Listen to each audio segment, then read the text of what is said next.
बिलाल फिरोज अच्छे तफसीलात ज़रूरी क्या हमारे तफसीलात वजह के प्रेस क्लब दीमा आइनी तनीगत बरजा है या कोई मुज़ाकरात या कोई जैसे मर्दों में हुकूमती आइनी के रात का होगा पुत्रान को तम। जी बिलाल। जी बिल्कुल, आज क्वेटा प्रेस क्लब के सामने जो है कि पुरअमन एहतजाजी मुजाहिरा किया जा रहा है मुख्तलिफ तलबा और सिविल सोसाइटी तंजीमों की जानिब से। और इनका कहना है कि नसीराबाद में भी जो है एक अच्छी यूनिवर्सिटी या बड़ी यूनिवर्सिटी कायम की जाए, जिसके लिए इस बजट के अंदर फंड्स मुख्तस होने चाहिए।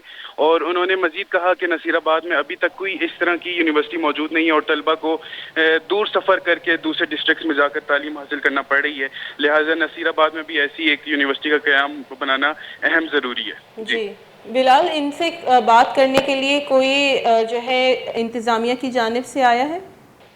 नहीं जी, इनसे मुज़ाकरात करने अभी तक कोई नहीं आया, यहीं पर पुरअमन एहतजाज कर रहे हैं और इनकी उम्मीद है कि हुकाम बाला से कोई ना कोई आकर इनके इस मसले की सुनवाई करेगा। जी बहुत बहुत शुक्रिया बिलाल, मारा तफसीलात है नसीराबाद यूनिवर्सिटी है 9 दरबरा हवार सिविल सोसाइटी मेंबर्स हम अतकगा और ए जहर शानिया हवार बुतगा और इंतज़ामिया निमगच तनीगत शनी गूशदारी के वसा गप करने के वसा कसनियत कर और ईशानवती जहर शानी जैसे बरजाह दार के गप को तक इदा हाल दीमा बरी।